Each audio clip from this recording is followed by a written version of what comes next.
যেদিন আমার বৌদির স্নানের পর নতুন জামাকাপড় পরে তৈরি থাকত, সেদিন আমার দাদা সারা রাত বৌদিকে ঘরের বাইরে দাঁড় করিয়ে রাখত। একদিন আমি বৌদিকে জিজ্ঞেস করি এমনটা কেন হয়। বৌদি বলে আমাকে না জিজ্ঞাসা করে নিজে গিয়ে দেখে নিতে। এটা জানার জন্য আমি একদিন স্নান করে বৌদির পোশাক পরে দাদার ঘরে গিয়ে ঢুকি।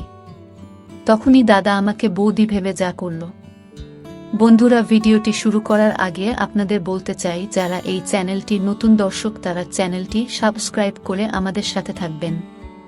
তো চলুন গল্পটি প্রথম থেকেই শুরু করা যাক। আমরা দুই বোন আর এক ভাই। আমার দাদার নাম সঞ্জয়।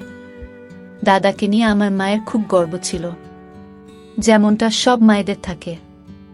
কিন্তু মা সঞ্জয় দাদার একটু বেশি প্রশংসা করত।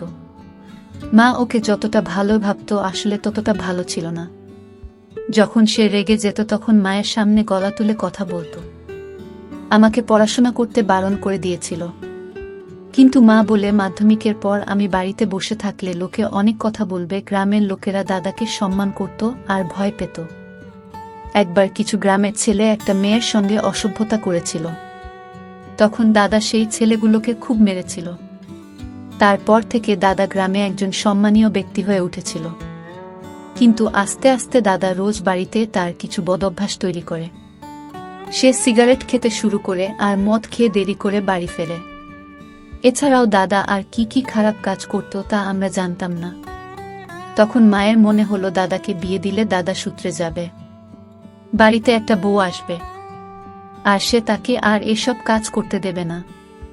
তার দায়িত্ব বাড়বে আর সংসারে মন বসবে। কিন্তু মায়ের এই ভাবনাটা ভুল ছিল। যাকে বাড়ির বউ করে আনা হবে সে কোনো ডাক্তার নয় যে দাদাকে ঠিক করে ফেলবে। আর বিয়েটা কোনো চিকিৎসা পদ্ধতিও নয়। বিয়েটা একটা দায়িত্ব, আর সেটা সে নিতে পারে যার এটা নেবার যোগ্যতা আছে। একদিন দাদার বিয়ে হয়ে যায় আর বাড়িতে নতুন বউ আসে। বিয়ের পরে দাদার মধ্যে একটু হলেও বদল দেখা যায়। কিন্তু তারপরে একটা অদ্ভুত ঘটনা ঘটতে শুরু করে, যেটা আমাকে খুব ভাবায়। এমনিতে বৌদি আমাদের সাথে খুব কম কথা বলতো, সবসময় খুব উদাস থাকতো। মা বলতো যে এটাই ভালোই, বেশি কথা বলার মেয়ে আমার পছন্দ নয়। কিন্তু বৌদি শুধু কম কথাই বলতো না, সে কেমন একটা ভয়ে ভয়ে থাকতো। আমি মাকে বলি যে বৌদির হয়তো এই বাড়িতে কোনো অসুবিধা হচ্ছে। দাদা কি বৌদির সাথে খুব ঝগড়া করে? মা বলে এমনটা একেবারেই নয়। এই বংশের ছেলেরা তাদের বউকে খুব সম্মান করে আর ভালোবাসে। তোর দাদা একসময় বিয়ের জন্য পাগল ছিল। তার যখন 13 বছর বয়স ছিল তখন থেকে সে বলতো আমাকে বিয়ে দিয়ে দাও। কিন্তু তারপর সংসারের দায়িত্ব তার উপর এসে পড়ে। তোর দাদা দেখতে এক সুন্দর আর জোয়ান ছেলে। তোর বৌদির ভাগ্য ভালো যে সে এমন একটা স্বামী পেয়েছে। সারা গ্রামে এত ভালো ছেলে খুঁজে পাওয়া যাবে না। মাত্র দাদার প্রশংসা করতে ব্যস্ত ছিল। কিন্তু আমি জানি বৌদির কিছু একটা অসুবিধে হচ্ছিল। একদিন আমি দেখি বৌদি দাদার ঘরের বাইরে দাঁড়িয়ে আছে। মনে হচ্ছিল যেন তাকে ঘর থেকে বের করে দেওয়া হয়েছে, যেমনটা স্কুলের ছাত্রদের শাস্তি দেওয়ার জন্য ক্লাসের বাইরে দাঁড় করিয়ে রাখা হয়। তখন রাতের বেলা ছিল। এই সময় তো বৌদির ঘরের ভেতরে থাকার কথা। সে মাথা নিচু করে দাঁড়িয়েছিল। আমাকে দেখে সে নিজের চোখের জল মুছে। আজ তো বৌদি নতুন শুরু করেছিল। সে স্নান করে তৈরি ছিল। আমি বললাম, বৌদি আজ তোমাকে খুব সুন্দর দেখাচ্ছে। বৌদি লম্বা চুল ছিল। তার নাম ছিল রচনা। আমি তাকে জিজ্ঞেস করি, তুমি বাইরে কেন দাঁড়িয়ে আছো? তুমি কাঁদছো কেন? সে বলে, না না, আমি কাঁদছি না। আমার চোখে কি যেন পড়ল, কিন্তু আমি বুঝতে পারছিলাম যে বৌদি কাঁদছিল। আমি আবার জিজ্ঞেস করলাম, তুমি বাইরে কেন দাঁড়িয়ে আছো? সে বলে, এমনি দাঁড়িয়ে আছি। আমি বুঝতে পারলাম যে বৌদি আমাকে কিছু বলতে চায় না। তাই আমি রান্নাঘরে চলে গেলাম নিজের জন্য খাবার বানাতে। রান্নাঘর থেকে দাদার ঘরের দরজা পরিষ্কার দেখা যেত। আমি দেখি বৌদি এখনো সেখানেই দাঁড়িয়ে আছে। আমি রুটি আর তরকারি বানালাম, কিন্তু বৌদি সেখান থেকে নড়ল না। সে আমার দিকে পিছন করে দাঁড়িয়েছিল। মনে হয় সে কাঁদছিল। দাদা তো ঘরের ভেতরেই ছিল। ঘরের দরজাটা খোলা ছিল। তাহলে বৌদি ঘরের বাইরে কেন দাঁড়িয়ে আছে, এত সুন্দর জামা কাপড় পরে সেজেগুজে আছে? দাদা তো উচিত বৌদিকে ঘরের বাইরে বেরোতে না দেওয়া, কিন্তু বৌদি ঘরের বাইরে দাঁড়িয়ে আছে। আমি খাবার বানিয়ে নিজের ঘরে চলে গেলাম। সকালে যখন উঠলাম তখন দেখি বৌদি সেখানে নেই, কিন্তু কাল রাতে সে ঘরের বাইরে দাঁড়িয়ে কি করছিল আমি ব্যাপারটাকে ইগনোর করলাম। 3 দিন পেরিয়ে গেল। একদিন বৌদি আমাদের সাথে বসেছিল, তখন দাদার ফোন আসে। দাদা বলে যে আজকে দুপুরের খাবার খেতে বাড়িতে আসতে পারবে না, কিন্তু দাদা না খেলে বৌদি খায় না। বৌদির খুব খিদে পেয়েছিল। আমি বললাম, বৌদি দাদা তো আজ খেতে আসবে না, তুমি বরং আমাদের সাথে বসে খেয়ে নাও। বৌদি যখন আমাদের সাথে খেতে বসে তখন মা হঠাৎ করে এদিক ওদিক দেখতে শুরু করে আর বলে, একটা বিচ্ছিরি গন্ধ আসছে, তুই কি কোনো ঘর পরিষ্কার করতে ভুলে গেছিস? আমি বলি, আমি তো সব ঘর পরিষ্কার করেছি, জানি না এই গন্ধটা কোথা থেকে আসছে। বৌদি মাথা নিচু করে বসেছিল। সে তাড়াতাড়ি খেয়ে ওখান থেকে উঠে যায়, কিন্তু যে বৌদি ওখান থেকে চলে গেল তখনই সেই গন্ধটা চলে গেল। মা বলে, এই গন্ধটা ওর গা থেকে আসছিল, কিন্তু ও তো এরকম নয়, তাহলে এরকম নোংরা হয়ে কেন ঘুরে বেড়াচ্ছে? ও কি স্নান করে না? আমি মাকে বলি, না মা, আজ হয়তো বৌদির স্নান করতে ইচ্ছে করছে না। মা বলে, কেন? এটা কি জানুয়ারি ফেব্রুয়ারি মাস নাকি যে ঠান্ডায় স্নান করতে ইচ্ছে করবে না? এটা জুন মাস। তাছাড়া বিবাহিত মেয়েদের সব সময় স্নান করে পরিষ্কার হয়ে থাকা উচিত। এরকম নোংরা হয়ে থাকলে ছেলেরা সেটা পছন্দ করে না। আর আমি তোকে বলে রাখছি, তোর যখন বিয়ে হবে তখন রোজ ভালো করে স্নান করে পরিষ্কার হয়ে থাকবি, না হলে তো স্বামী তো দিকে ফিরে ও তাকাবে না। তোর বৌদির ও এটা বোঝা উচিত। আমি ওর সাথে কথা বলে আসছি। মা ওখান থেকে উঠে চলে গেল। আমি ভাবতে লাগে, কে জানে মা বৌদি কি বলবে, মায়ের কথায় তার খারাপ লাগতে পারে। কিন্তু বৌদি তার পরের দিনও স্নান করল না। সে 4-5 দিন ধরে স্নান না করেই থেকে যায়। একদিন আমরা বৌদির হাতে একটা নতুন আংটি দেখতে পাই। তার বিয়ের সব জিনিসপত্র আমরাই কিনে দিয়েছিলাম, আর বিয়ে হওয়ার পর থেকে ও বাজারেও যায়নি। তাই আমি বৌদিকে জিজ্ঞেস করি, সে এই আংটিটা কোথা থেকে পেল? সে বলে, তোমার দাদা আমাকে আজ সকালে এনে দিয়েছে। বৌদি এ ব্যাপারে খুব একটা খুশি মনে হলো না। আমি বলি, সে তো খুব ভালো কথা, দাদা আজকাল খুব ভালো মনে আছে দেখছি। সে বলে, হ্যাঁ, এখন তো মুড ভালো আছে, কিন্তু রাত অবধি সেটা ভালো থাকবে কিনা কে জানে। আমি জিজ্ঞেস করি, মন খারাপ কেন হবে? তুমি কি দাদার কোনো কথা শোনেননি? বৌদি বলে, না, কিছু না। বৌদিকে খুব চিন্তিত দেখায়। কিছুক্ষণ পর সে স্নান করতে চলে যায়। বৌদির গা দিয়ে খারাপ গন্ধ বের হচ্ছিল, কিন্তু যখন সে স্নান করে বের হয় তখন তাকে খুব সুন্দরী দেখায়। আজকেও বৌদি নতুন কাপড় পরেছিল। আমি বৌদিকে এটা সরাসরি বলি না যে রোজ এইভাবে স্নান করে পরিষ্কার পরিচ্ছন্ন হয়ে থাকবে। তার বদলে আমি বৌদির খুব প্রশংসা করি, যাতে বৌদির মনে হয় যে সে রোজ স্নান করলে রোজ সে এমন প্রশংসা পাবে। কিন্তু দাদা যখন বাড়ি আসে তখন আবার আমি দেখি বৌদিকে ঘরের বাইরে দাঁড়িয়ে থাকতে। আজ সে খুব জোরে জোরে কাঁদছিল। আমি জিজ্ঞেস করি, বৌদি কি হয়েছে? সে আমাকে ইশারায় চুপ করতে বলে, যাতে দাদা কিছু শুনতে না পায়। আমি আস্তে আস্তে জিজ্ঞেস করি, তোমার কি হয়েছে, আর তুমি ঘরের বাইরে কেন দাঁড়িয়ে আছো? বৌদি বলে, তুমি একদিন জানতে পারবে আমি কেন এখানে দাঁড়িয়ে আছি। এই বলে সে আরো কাঁদতে শুরু করে। আমি বৌদির হাত ধরে তাকে ওখান থেকে শুইয়ে একটু দূরে নিয়ে এসে জিজ্ঞেস করি, কি হয়েছে, আমাকে সব খুলে বলো। বৌদি বলে, তুমি জানো তোমার দাদা মদ খায়? আমি বলি, হ্যাঁ, আমি জানি, কিন্তু মা বলেছিল যে বিয়ের পর দাদা এসব ছেড়ে দেবে। বৌদি বলে, কে বলেছে ও সব কিছু ছেড়ে দেবে? ও এখনো মদ খায়। আমি বলি, সে তো বুঝলাম যে দাদা এখনো মদ খায়, কিন্তু তার সাথে তোমার ঘরের বাইরে দাঁড়িয়ে থাকার কি সম্পর্ক? বৌদি বলে, আমি জানি না, আমি কিছু জানি না, আমাকে ছেড়ে দাও, আমাকে ওখানেই দাঁড়িয়ে থাকতে দাও। আমি কিছুই বুঝলাম না। কিছুদিন পর বৌদি আমার স্নান করা বন্ধ করে দেয়। আবার ওর গা থেকে দুর্গন্ধ বেরোতে থাকে। এই গরমের সময় যদি কেউ 57 দিন স্নান না করে তাহলে তার গা দিয়ে গন্ধ বের হবে।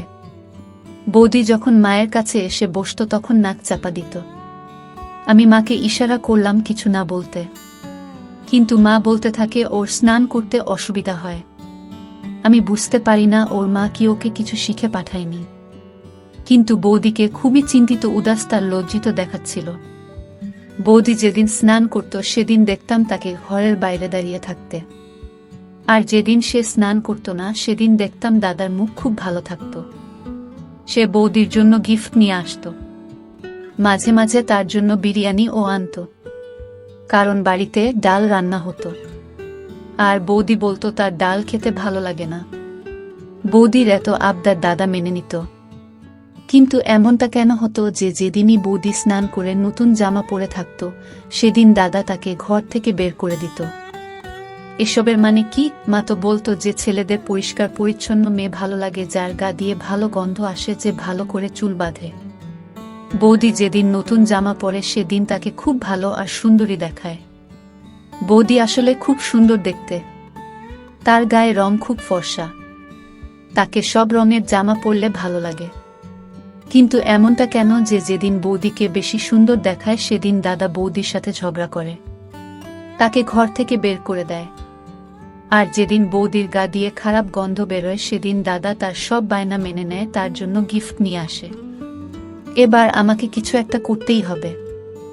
এসব কি হচ্ছে? দাদার এ কেমন রুচি? একদিন আমি বৌদিকে জোর করে জিজ্ঞেস করলাম এসবের মানে কি? বৌদি বলে, একদিন তুমি নিজেই সব কিছু জানতে পারবে। আর একদিন আমি সব সত্যিটা জানার সুযোগও পেয়ে গেলাম। একদিন বৌদি হঠাৎ তার বাপের বাড়ি চলে যায়। তার বাপের বাড়ি থেকে ফোন এসেছিল যে তার মা খুব অসুস্থ। আমার মা ও বাড়িতে ছিল না, তার এক বন্ধুর বাড়িতে গিয়েছিল। বৌদি আমাকে বলে গেছিল যে তোমার দাদা ফোন তুলছে না, সে যখন বাড়ি আসবে তখন তাকে বলে দিও যে আমার মায়ের শরীরটা খারাপ, তাই আমি বাপের বাড়িতে গিয়েছি, না হলে তোমার দাদা আমাকে খুব বকা দেবে। আমি জিজ্ঞেস করলাম, দাদা বোকা কেন দেবে? তুমি কি তোমার বাপের বাড়ি যেতে পারো না? সে বলে, না, বলে যাওয়াটা ঠিক নয়। আমি বলি, তুমি চিন্তা করো না, আমি আছি তো, আমি বলে দেব, তুমি নিশ্চিন্তে তোমার মায়ের কাছে যাও। বৌদি তাড়াহুড়োতে নিজের ফোনটা বাড়িতে ফেলে চলে যায়। বৌদি চলে যাওয়ার পর আমার মাথায় একটা আইডিয়া আসে। আমি ঠিক করে ফেলি আমাকে কি করতে হবে। দাদা বাড়ি ফিরে এসে সোজা নিজের ঘরে চলে যায়। দাদার ঘরের সামনে একটা পর্দা লাগানো আছে। তার নতুন বিয়ে হয়েছে, তাই মা বলেছে যে দরজা খোলা থাকলেও পর্দা যেন সরানো থাকে। এই গরমের সময় দাদা দরজা বন্ধ করত না, তাই পর্দা সরিয়ে রাখত, কারণ মা বলতো যে বাড়িতে তোর একটা ছোট বোন আছে, ঘরের ভেতরে কি হচ্ছে সেটা দেখা উচিত নয়। দাদা ঘর থেকে চেঁচিয়ে বলে, আমার জন্য এক গ্লাস জল নিয়ে এসো। আমি চটপট স্নান করে বৌদির একটা জামা পরে দাদার ঘরের বাইরে গিয়ে দাঁড়ায়। এমনভাবে দাঁড়াই যাতে পর্দার ওপার থেকে দাদা শুধু আমার পাটা দেখতে পায়। আমি বৌদির একটা জামা পরে নিয়েছিলাম, আমিও বৌদির মতো সুন্দর দেখতে ছিলাম। আমার গায়ের রং বৌদির মতনই ফর্সা ছিল। আমি যখন ঘরের বাইরে এসে দাঁড়াই তখন দাদা ভেতর থেকে দেখতে পায় যে আমি বাইরে দাঁড়িয়ে আছি। তারপর আমার দাদা কিছু অদ্ভুত অদ্ভুত কথা বলতে শুরু করে। প্রথমে আমি কিছুই বুঝতে পারছিলাম না, কিন্তু যখন আমি বুঝতে পারলাম তখন আমার পায়ের তলা থেকে মাটি সরে গেল। বন্ধুরা, ভিডিওর মাঝখানে আবারও বলতে চাই, যারা আমাদের এই ছোট্ট চ্যানেলটি নতুন দর্শক তারা চ্যানেলটি সাবস্ক্রাইব করে আমাদের পাশে থাকবেন। দাদা বলে, আচ্ছা তুই আজ আবার স্নান করেছিস, তুই নিজেকে খুব সুন্দরী মনে করিস তাই না? তুই এভাবে স্নান না করলে সারা গায়ে ময়লা জমে যাবে, তোর গায়ের রং কালো হয়ে যাবে, তাই তুই রোজ স্নান করে আসিস তাই না? তারপর আমার পায়ের দিকে কিছু একটা ছুঁড়ে মারে। এখন ভূতের মতো দাঁড়িয়ে আছিস কেন? আমি আসার আগে তুমি স্নান করেছিস আর তারপর এখানে এসে দাঁড়িয়ে আছিস, তার মানে তোর অপমানিতই হতে খুব ভালো লাগে। আমি দেখছি এখন আর তোকে মুখে বললে চলবে না, আমাকে হাত চালাতে হবে। দেখছি, কারণ তো সব অপমান সয়ে গেছে। আমি যখন বারবার বলেছি যে আমার পরিষ্কার পরিচ্ছন্ন মেয়ে পছন্দ নয়, তখন বারবার কেন স্নান করিস তুই? দাদা খুব বাজেভাবে চিৎকার করছিল। আমি তখন বুঝতে পারছিলাম বৌদি কেন দাদাকে এত ভয় পেত। আজ আমি বুঝতে পারি যে বৌদি কেন স্নান করত না, কারণ স্নান করলে দাদা তার উপর এভাবে চেঁচাত। কিন্তু আমি এটা বুঝতে পারছিলাম না যে দাদা এমনটা কেন করত। দাদা অনেক কথা বলতে থাকে, বলে তোকে আমি স্নান করতে বারণ করেছিলাম না, তাও তুই স্নান করেছিস, তোর কি আমাকে রাগাতে ভালো লাগে? তারপর দাদা গালিগালাজ করতে শুরু করে। এবার আমার ধৈর্যের সীমা পেরিয়ে যায়। আমি পর্দা সরিয়ে ভেতরে ঢুকে পড়ি।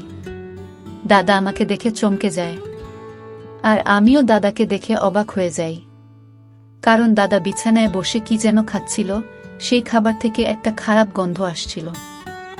দাদা বলে, তুই এখানে তোর বৌদির জামা কাপড় পরে কি করছিস? তোর বৌদি কোথায়? আমি বলি, তুমি এসব কি খাচ্ছ? এসব খাবার শরীরের পক্ষে ভালো নয়, এইসব খেজো না।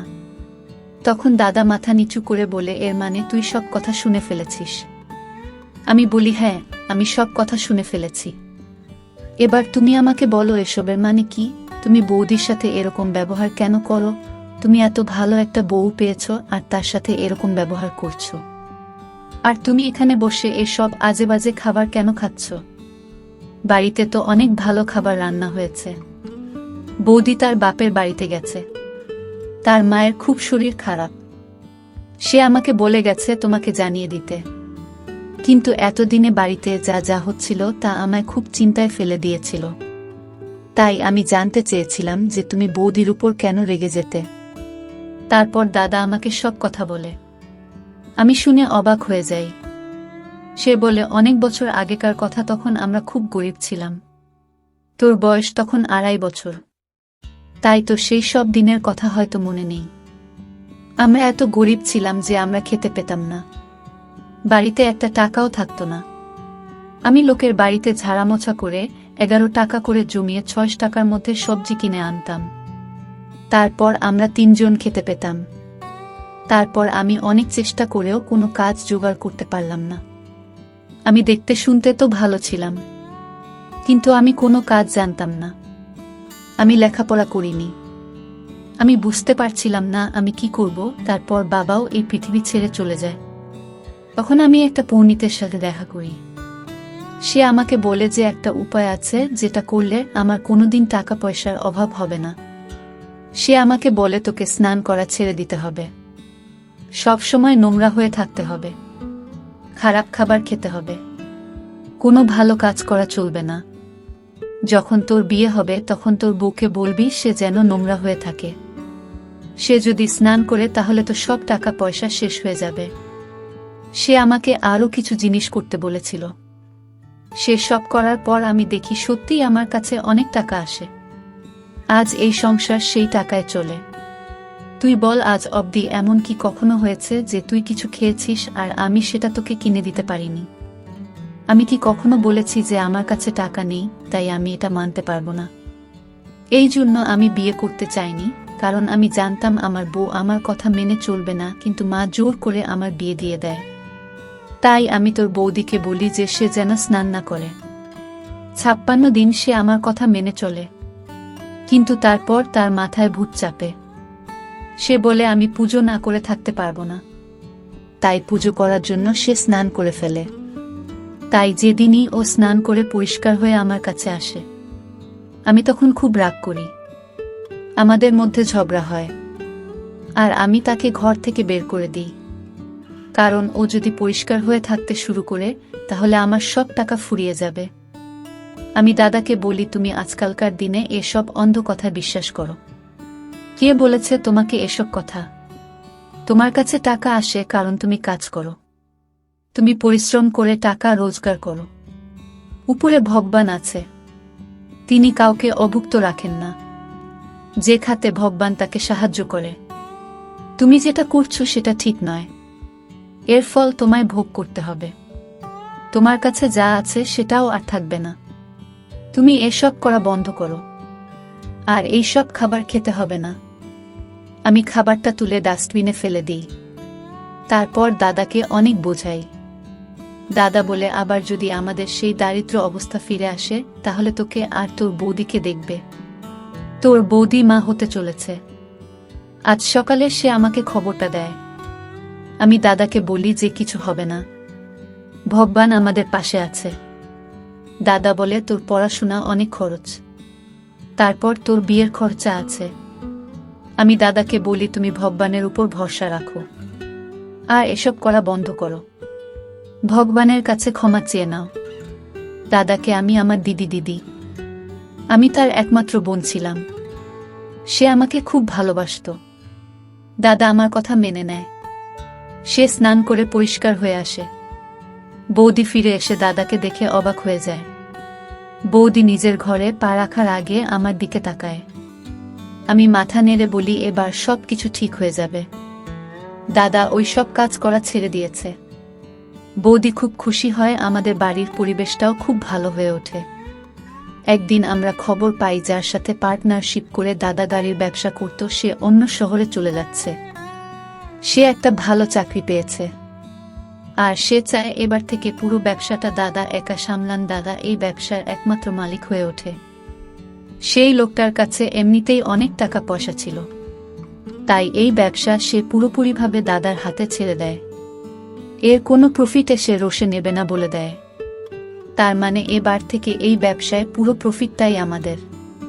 দাদা স্বীকার করে যে সে ভুল ভেবেছিল। মানুষ পরিশ্রম করলে ভগবান তাকে সাহায্য করে। পরিশ্রমের ফল মানুষ একদিন ঠিক পায়। আজকাল দাদা খুব পরিষ্কার পরিচ্ছন্ন হয়ে থাকে। আমার ভালো লাগে দেখে যে দাদা নিজেই ভুলটা বুঝতে পেরেছে। আমাদের বাড়িতে বেশ ভালো টাকা আসতে থাকে। বৌদি ও সুখবরটা সবাইকে জানিয়ে দেয়। সবকিছু ঠিক হয়ে যায়।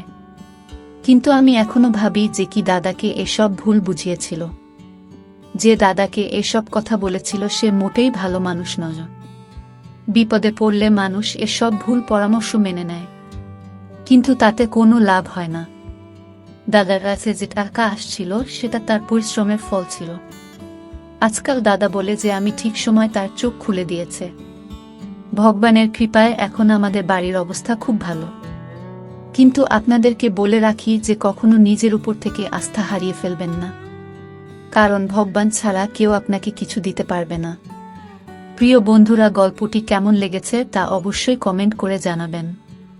আর নিয়মিত এমন আলাদা স্বাদের গল্প শুনতে ভিডিওটিতে লাইক এবং চ্যানেলটিকে সাবস্ক্রাইব করে সাথেই থাকুন। ধন্যবাদ সবাইকে।